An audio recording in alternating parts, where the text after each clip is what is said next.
So today, as we plant our hands firmly on the ground, connecting with the earth element and all of nature. And today I invite you to join me in forgoing ignorance, allowing our collective ignorance to flow through our hands, offering it back to our one mother who sustains us each and every day, as the wind, as the mountains, as the sea, as the sun, as the water, as the soil, and all vibrations, subtle and gross, that make up this world. May we forego our collective ignorance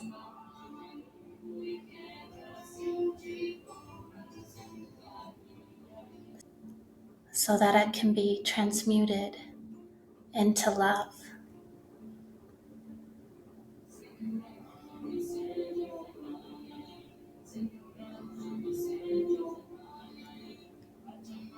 May we forgive our own ignorance and forgive the ignorance of others.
So bringing the palms together,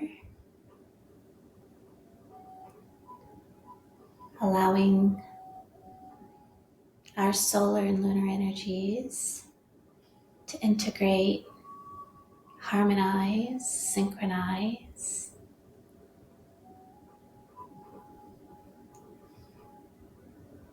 and allowing ourselves to integrate that forgoing of our collective ignorance.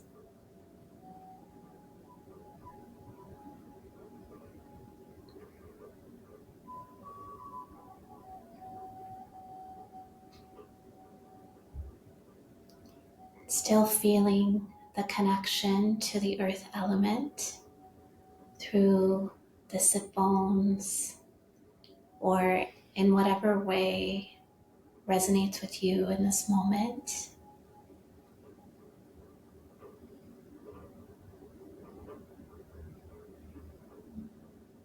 Knowing that whatever vulnerability you may feel forgoing ignorance that Mother Nature's got us.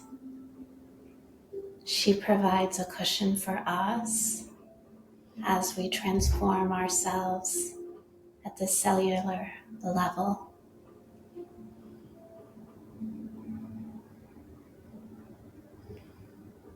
As we are material bodysuits that Indigenous elders say hold 7 generations.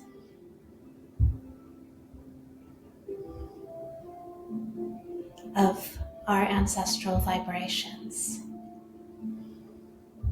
which includes ignorance.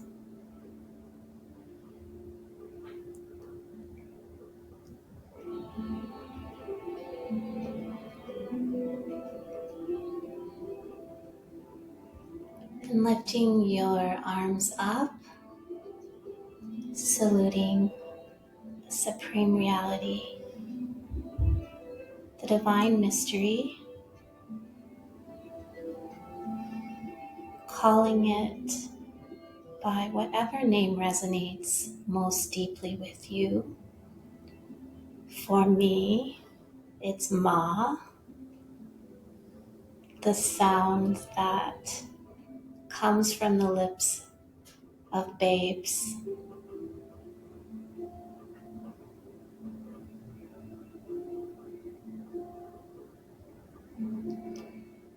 And I invite you to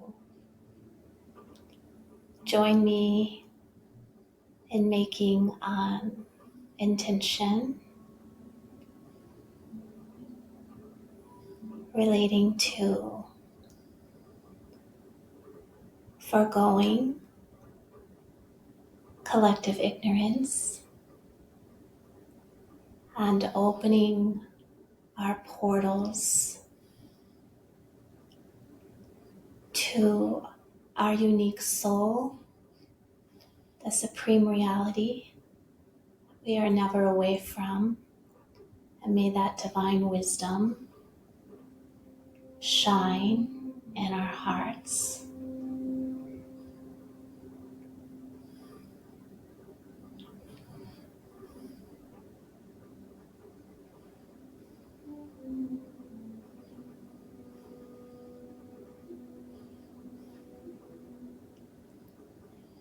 Truly holding the power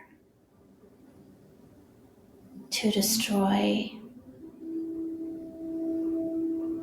our ignorance.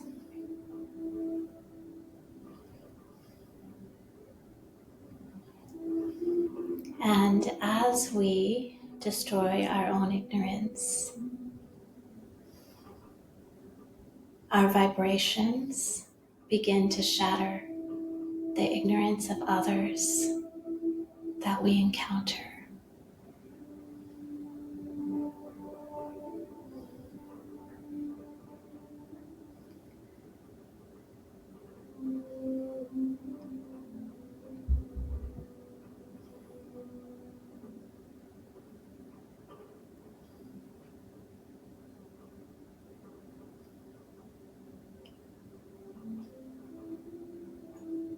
Allowing this wisdom from that Supreme Reality to enter into our hearts, begin to flow through our hands, and bringing our palms back to touch Mother Earth, allowing that wisdom to flow through us, transmuting our collective ignorance into love.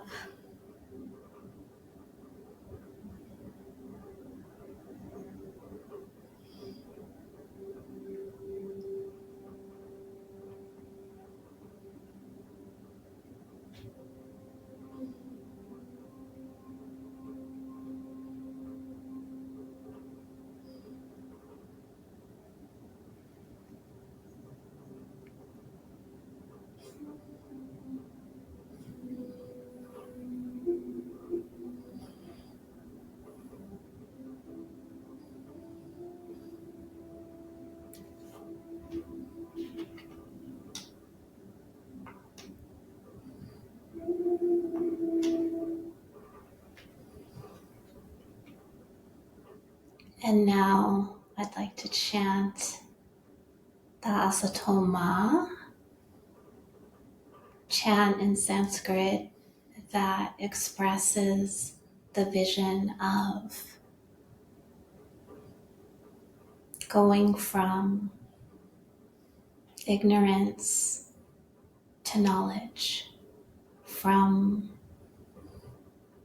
being steeped in a vision of the unreality to becoming anchored in the vision of the reality. Asatoma Satgamaya Tamasoma Jyotirgamaya Mrityorma Amritam Gamaya. Om.